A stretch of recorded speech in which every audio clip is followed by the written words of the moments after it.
श्री स्वामी समर्थ. जय जय स्वामी समर्थ.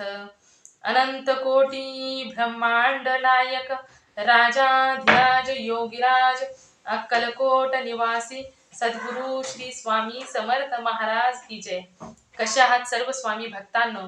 तुम्ही सदैव आनंदी राहा अशीच स्वामी चरणी प्रार्थना. तुमच्या सर्व चांगल्या इच्छा स्वामी पूर्ण करो आणि आजचा दिवस तुमचा आनंदात जाओ अशीच स्वामी चरणी प्रार्थना.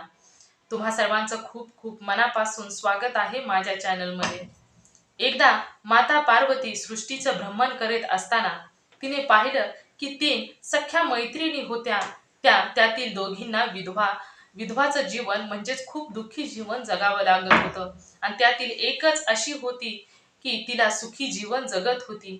ज्यावेळेस ती हे पाहते आणि त्यावेळेस तिला देखील उत्सुकता वाटते. ज्यावेळेस ती कैलास पर्वतावर येते त्यावेळेस भगवान शंकरांना म्हणते की मी आज स्वामी तुम्हाला 3 प्रश्न विचारणार आहे आणि त्या 3 प्रश्नाची उत्तरं तुम्ही मला द्यायची आहेत.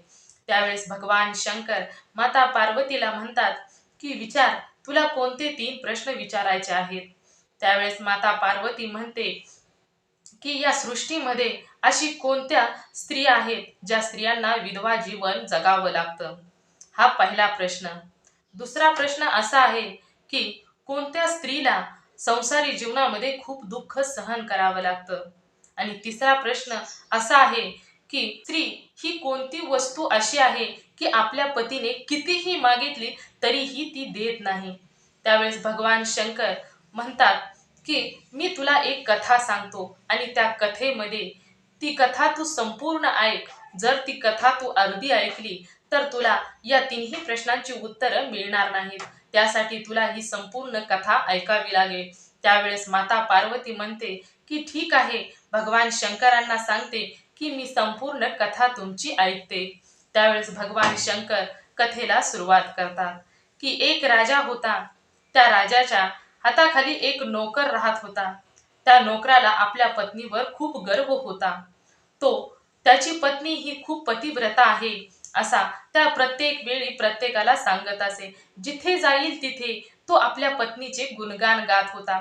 जिथे जाईल तिथे तो आपल्या पत्नीची वाहवाही करत होता की माझी पत्नी खरोखरच खूप पतिव्रता आहे. तिने कधीही आजपर्यंत पत्नी धर्म खंडित केला नाही. म्हणजेच त्याला आपल्या पत्नीवर खूप गर्व होता.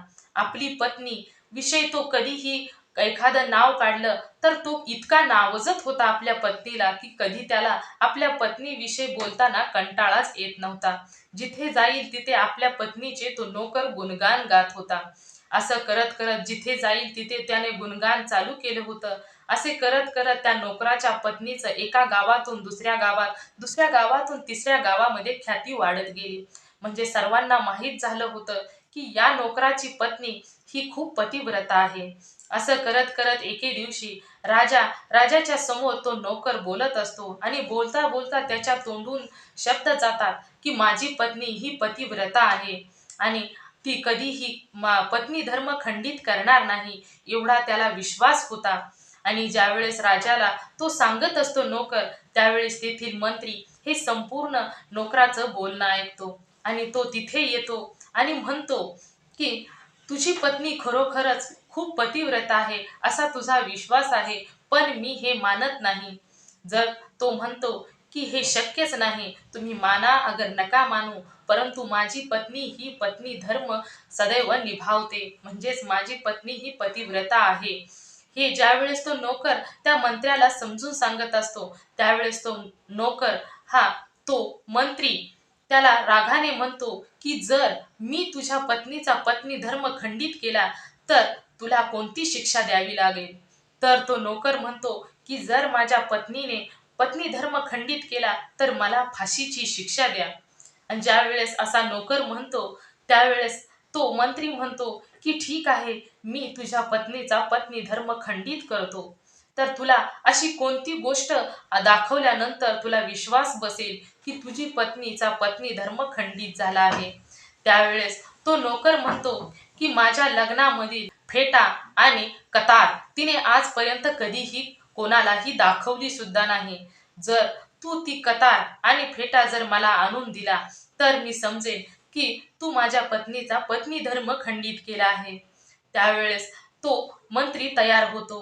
परंतु तो नोकर म्हणतो की जर तू माझ्या पत्नीचा पत्नी धर्म खंडित करण्यास अयशस्वी झाला तर तुला कोणती शिक्षा. त्यावेळेस तो महाराज म्हणतात, म्हणजे तो राजा म्हणतात की तुला जी शिक्षा द्यायची आहे तीच या मंत्रीला शिक्षा दिली जाईल. म्हणजे नोकराला जशी फाशीची शिक्षा द्यायची होती तशीच त्या मंत्रीला देखील फाशीची शिक्षा येणार आहे असा राजा सांगतात. तो म्हणतो, ठीक आहे, मी इथून पुढे तुझ्या पत्नीचा पत्नी धर्म खंडित केल्यानंतरच राजवाड्यामध्ये येईल. त्यानंतर तो मंत्री तिथून निघून जातो आणि निघून गेल्यानंतर तो एका हुशार बाई, जी चतुर बाई असते, तिच्याकडे जातो.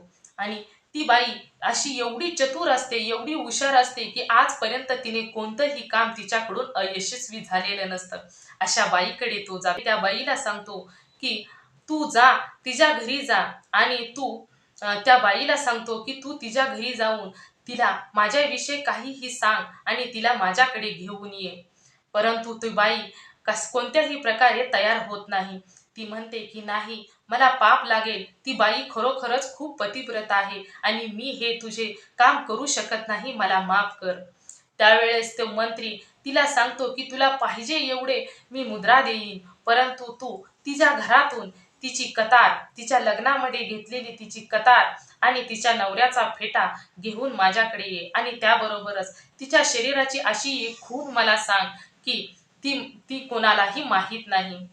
त्यावेळेस ती बाई तयार होते आणि तिथून तिच्या घरी जाते. त्यावेळेस दारामध्ये जाते.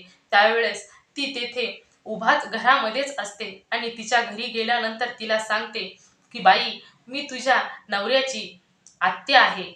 त्यावेळेस ती म्हणते की मी तुम्हाला कधीही पाहिलं नव्हतं. तर ती बाई सांगते की मी तुझ्या घरी कधीही आलेली नाही, आता पहिल्यांदाच आली आहे. खूप दिवसातून येणं झालं, त्यामुळे आत्ताच आले. त्यावेळेस त्या बाईवर विश्वास बसतो, म्हणजे नोकराच्या पत्नीला त्या बाईवर विश्वास बसतो आणि ती बाईला ती घरामध्ये घेते. आणि ती नोकराची पत्नी, आधारतित्य केलं जातं त्याप्रमाणेच ती नोकराची पत्नी आपल्या नवऱ्याची आत्या आहे म्हणून तिची संपूर्ण सेवा करत असते. असे 2-3 दिवस जातात आणि 2-3 दिवसानंतर तिला एकमेकींविषयी आदर वाटू लागतो. त्यावेळेस एके दिवशी ती बाई खूप हुशार असते आणि नोकराची पत्नी ही सदैव सर्वांशी प्रेमाने वागत असते.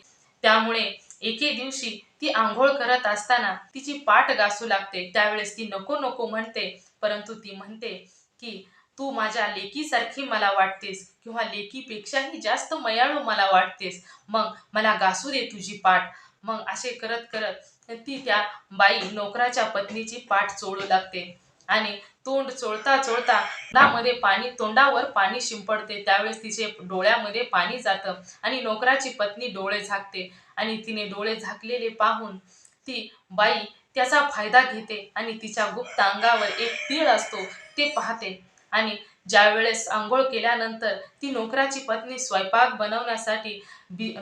बनवण्यात व्यस्त होऊन जाते. त्यावेळेस ती बाई पटकन तिच्या पेटीतून कतार आणि नवऱ्याचा फिटा घेते आणि तेथून निघून येते आणि निघून आल्यानंतर ती मंत्रीला देऊन टाकते. ती सांगते की गुप्त अंगावर तिच्या एक तीळ आहे. हे संपूर्ण माहिती ती त्या मंत्र्याला सांगते. असे भगवान शंकर माता पार्वतींना ही कथा सांगत असतात. त्यानंतर भगवान शंकर माता पार्वतीला म्हणतात की इथून पुढे लक्ष देऊन ऐक. आणि त्यावेळेस तो मंत्री राजवाड्यामध्ये येतो आणि तिथे आल्यानंतर राजाला सांगतो की सभा बोलवा. त्यावेळेस राजा लगेचच सभा बोलवतात. नोकर देखील तिथेच असतो.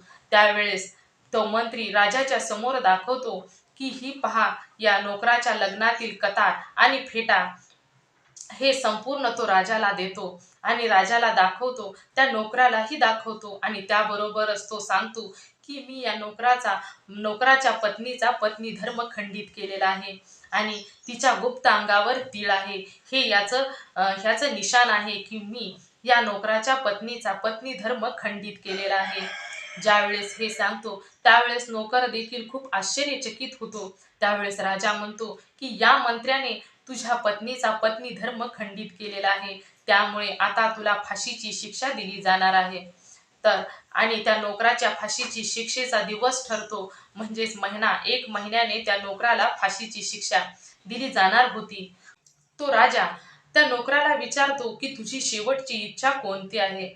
त्यावेळेस तो नोकर म्हणतो की माझी शेवटची इच्छा एकच आहे, ती म्हणजे मला एकदा माझ्या पत्नीची गाठ घ्यायची आहे. त्यावेळेस तो नोकर त्याची शेवटची इच्छा पूर्ण करण्यासाठी तो आपल्या पत्नीची गाठ घ्यायला त्या नोकराला घरी पाठवतो. आणि घरी पाठवल्यानंतर त्या नोकराला देखील खूप वाईट वाटत असतं की मला एवढा विश्वास होता माझ्या पत्नीवर आणि माझ्या पत्नीने पत्नी धर्म खंडित केला, याविषयी त्याला रागही होता. त्यामुळे तो घरी गेल्यानंतर तो आपल्या पत्नीला विचारतो की तू माझ्याबरोबर असं का केलं? मला एवढा तुझ्यावर विश्वास होता की तू असं कधीही करणार नाही. तू माझा पत्नी धर्म कधीही खंडित करणार नाही असं मला वाटत होतं. मला असं वाटलं की तू सदैव माझ्याबरोबर पतिव्रताच राहशील. परंतु असे घडले नाही. माझा विश्वास तू तोडला. परंतु पत्नी सर्व काही समजून सांगण्याचा प्रयत्न करत असते की मी नाही तुमचा पत्नी धर्म खंडित केला. परंतु तो नोकर ऐकण्याच्या अवस्थेमध्ये नसतो. तो खूप बोलतो आणि तो म्हणतो की तू पत्नी धर्म खंडित केला, त्यामुळे मला राजाने फाशीची शिक्षा देण्याचा निर्णय घेतलेला आहे आणि आता मला फाशीची शिक्षा मिळणार आहे. ज्यावेळेस ती पत्नी हे ऐकते त्यावेळेस तिलाही काहीही सुचत नाही. थोड्या वेळ बोलणं झाल्यानंतर नोकराला राजवाड्यामध्ये म्हणजेच कोठडीमध्ये ठेवण्यात येतं. त्यानंतर ती पत्नी आपल्या इष्टदेवतेला आणि सर्व देवगणांना नमस्कार करते आणि काय एक निर्णय घेते. निर्णय घेतल्यानंतर ती राजवाड्यामध्ये जाते आणि दिसायला ती खूप सुंदर असते आणि राजवाड्यामध्ये खूप नटून थटून जाते, एकदम सजून अशी जाते आणि तिथे गेल्यानंतर त्या राजाला म्हणते की मला तुमच्या दरबारामध्ये नाच पेश करायचा आहे. राजाला देखील नाच पाहण्याचं वेड असतं. त्यामुळे राजा लगेचच सभा बोलवतो आणि या बाईचा नाच तेथे पेश करण्यात येतो.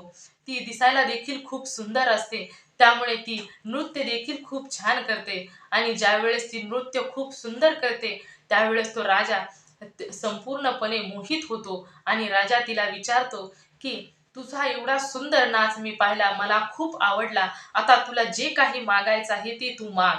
त्यावेळेस ती नोकराची पत्नी ती राजाला म्हणते की या दरबारामध्ये तुमच्यातील एका व्यक्तीने माझी काही पैसे चोरले आहेत आणि तो देण्यास तयार होत नाही, तर त्याला तुम्ही फाशीची शिक्षा द्या. त्यावेळेस तो राजा म्हणतो की माझ्या दरबारातील कोणी तुझे पैसे चोरले आहेत आणि द्यायला तयार नाही, त्याचं नाव सांग. त्यावेळेस ती म्हणते की तुमच्या मंत्र्याने माझे पैसे चोरले आहेत आणि तो आता देण्यास नकार देत आहे. त्यावेळेस मंत्री देखील खूप आश्चर्यचकित होतो, कारण त्याने त्या नोकराची पत्नी कधीही पाहिलेली नव्हती आणि तो आश्चर्यचकित होतो आणि लगेचच राजा त्या मंत्र्याला समोर बोलवण्यात येतं आणि तेथे बोलवण्यात आल्यानंतर तो विचारतो की तू या बाईचे पैसे का चोरले आहेत, या नर्तकीचे पैसे तू का चोरले आहेत.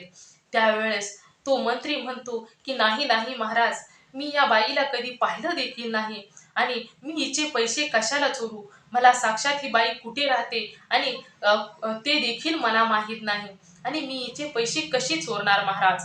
मला ही बाई विषय काहीही माहीत नाही, मी या बाईला पहिल्यांदाच पाहतो. ज्यावेळेस मंत्री त्या राजाला असं सांगतो त्यावेळेस ती बाई पटकन उत्तर देते की जर तुम्ही मला पाहिलं नाही तर तुम्ही माझं पत्नी धर्म खंडित कसा केला. त्यावेळेस तो राजा म्हणतो की ही काय म्हणत आहे. त्यावेळेस ती बाई त्यांना समजून सांगते की मी त्याच नोकराची पत्नी आहे, ज्या नोकराला तुम्ही फाशीची शिक्षा देण्याचं ठरवलं आहे. त्यावर ती बाई सांगते की हा व्यक्तीने मला पाहिलं नाही, तरी देखील याने दावा केला की माझा पत्नी धर्म याने खंडित केला आहे. मग हे संपूर्णपणे चुकीचे आहे आणि तिने संपूर्ण घडलेला प्रकार राजाला सांगितला. राजाने देखील त्या चतुर बाईला बोलावण्यात आले. तिने संपूर्ण सांगितलं की या मंत्र्याने मला एवढ्या मुद्रा दिल्या आणि मला या वस्तू या बाईच्या घरून चोरून आणायला सांगितल्या होत्या, ते मी आणून या मंत्रीला दिल्या होत्या. त्यावेळेस ज्यावेळेस संपूर्ण घटना राजाच्या लक्षात आली त्यावेळेस राजाने लगेचच त्या मंत्र्याला फाशीची शिक्षा देण्याचं ठरवलं आणि त्या नोकराला सोडून देण्याचं ठरवलं आणि सोडून दिलं आणि मंत्र्याला फाशीची शिक्षा दिली. अशा प्रकारे भगवान शंकर माता पार्वतीला सांगतात की या कथेमधून तुला काही समजले का. त्यावेळेस भगवान शंकर पार्वतीला सांगतात की जी आता तुझ्या प्रश्नांची उत्तरे मी आता तुला सांगतो.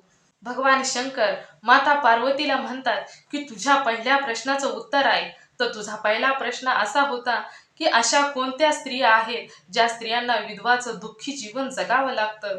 तर त्या स्त्रिया या आहेत की ज्या स्त्रिया आपल्या पतीचं नाव घेतात, त्या पतीला नावाने हाक मारतात. कारण पुराणामध्ये असं सांगितलेलं आहे की ज्या स्त्रिया आपल्या पतीचं नाव घेऊन हाक मारतात त्या पतीचं आयुष्य हळूहळू कमी होत जातं. त्यामुळे ज्या स्त्रिया आपल्या पतीला नावाने हाक मारतात त्या स्त्रियांना पहिल्यांदा विधवाचं दुःखी जीवन जगावं लागतं. आणि त्यानंतर तुझा दुसरा प्रश्न असा होता की अशा कोणत्या स्त्रिया आहेत की त्यांना सांसारिक जीवनामध्ये खूप दुःख सहन करावं लागतं. तर त्या प्रश्नाचं उत्तर असं आहे की ज्या स्त्रिया कोणत्याही धार्मिक ठिकाणी म्हणजे देवदेवतांच्या दर्शनासाठी निघून पतीला न विचारता जातात किंवा पतीने जाऊ नको असं जरी म्हटलं तरी देखील त्या निघून जातात. पतीचं काहीही ऐकत नाहीत, प्रत्येक वेळी पतीला उलट उत्तर देतात. त्या स्त्रियांना सांसारिक जीवनामध्ये खूप दुःख सहन करावं लागतं. आणि तिसरा प्रश्न तुझा असा होता की कोणती अशी गोष्ट आहे की ती पतीने देखील मागितली तरी देखील पत्नी देत नाही. तर त्या तिसऱ्या प्रश्नाचं उत्तर असं आहे की पतीने कितीही मागितलं तरी आपल्या पतीला अजिबात शिवी देत नाही. म्हणजे पतीने कितीही पत्नीला काहीही बोलला तरी देखील ती पतिव्रता पत्नी आपल्या पतीला कधीही शिवी देत नाही. त्यामुळे अशा तिन्ही जी प्रश्नाची तुझ्या उत्तर होती ती अशा प्रकारे होती. ज्या स्त्रिया त्यावेळेस ज्या स्त्रिया ज्या आपल्या पतीचा मान सन्मान राखतात, आपल्या पतीला कधीही उलट उत्तर देत नाहीत, त्या पत्नी सदैव आपल्या जीवनामध्ये संसारामध्ये सुखी जीवन जगत असतात. त्यावेळेस माता पार्वती देखील म्हणते, भगवान शंकरांना म्हणते, या अशा स्त्रिया आहेत त्यांच्या कर्मामुळे त्यांना असे भोग भोगावे लागतात. त्यांच्याच या चुकांमुळे त्यांना दुःखी जीवन जगावं लागतं. आणि ज्या स्त्रिया नवऱ्याला म्हणजे आपल्या पतीला न विचारता धार्मिक ठिकाणी जातात त्यामुळे त्यांना देखील संसारामध्ये खूप दुःखी जीवन जगावं लागतं. आणि तिसऱ्या प्रश्नाचं उत्तर तर सरळच आहे, ते देखील माझ्या लगेचच लक्षात बसलं. कारण जी स्त्री आपल्या पतीला कधीही काहीही बोलत नाही, म्हणजे जे योग्य आहे तेच सांगते आणि आपल्या पतीला कधीही उलट उत्तर देत नाही, तिचं जीवन हे सरळच सुखी समाधानी असणार आहे. भगवान शंकर माता पार्वतीला तिने विचारलेल्या तिन्ही प्रश्नाची उत्तरं देतात. आणि त्या भगवान शंकरांनी सांगितलेले प्रश्नाची उत्तरं पाहून माता पार्वती संतुष्ट होते आणि भगवान शंकरांना सांगते की खरोखरच आहे. माता पार्वती भगवान शंकरांना सांगत असते की जी स्त्री आपल्या पतीचा अपमान करते ती स्त्री ही विधवाचं जीवन जगणारच आहे. आणि जी स्त्री आपल्या पतीला न विचारता धार्मिक स्थळी जाते तेथील देव तरी तिला कसे प्रसन्न होतील. त्यामुळे तिला तेथील देव देखील तिच्यावर नाराजच होणार आहेत आणि पती देखील तिच्यावर नाराज राहतील. त्यामुळे तिचे संसारी जीवन हे दुःखीच राहणार आहे. आणि त्यानंतर तिसरा प्रश्न, जी स्त्री चरित्रवान आहे ती आपल्या पतीला कधीही उलट उत्तर देणार नाही. म्हणजेच ती आपल्या पतीला सदैव आपल्या पतीचा आदरच करणार आहे. म्हणजे तिसरा प्रश्न जो त्याचं उत्तर असं आहे की जी स्त्री चरित्रवान आहे ती स्त्री आपल्या पतीचा कधीही अपमान करत नाही. आणि जी चरित्रवान स्त्री आहे ती सदैव आपल्या घरातील प्रत्येकाची काळजी घेत असते. आणि अशा स्त्रिया संसार देखील खूप सुखाचा समाधानाचा करतात, आपल्या घरातील सर्व लोकांना सुखी ठेवतात. आणि अशाच घरामध्ये माता लक्ष्मी अखंड वास करते. म्हणजेच माता लक्ष्मी ही त्या घरामध्ये धनधान्यानी धनसंपत्तीनी घर अगदी भरून गेलेलं असतं. म्हणजेच माता पार्वती म्हणते की ज्या स्त्रिया चरित्रवान असतात, ज्या घराला मंदिर बनवतात, जे घराचं स्वर्ग बनवतात, त्या स्त्रियांच्या घरी ही माता लक्ष्मी अखंड वास करते. त्यामुळे माता पार्वतीला देखील या तिन्ही प्रश्नांची उत्तरं जी विचारली होती ती खरोखरच खूप महत्त्वाची होती. प्रत्येकाला कधी कधी प्रश्न पडतो की माझ्याच नशिबी असे दुःख का, किंवा माझ्याच नशिबी एवढा त्रास का. तर अशा या प्रश्नांची ही तिन्ही प्रश्नांची उत्तरं होती जी भगवान शंकरांनी माता पार्वतीला दिलेली होती. जय शिवशंभो, हर हर महादेव. श्री स्वामी समर्थ. जय जय स्वामी समर्थ. सर्वजण सदैव आनंदी राहा, सुखी राहा, समाधानी राहा. श्री स्वामी समर्थ. जय जय स्वामी समर्थ.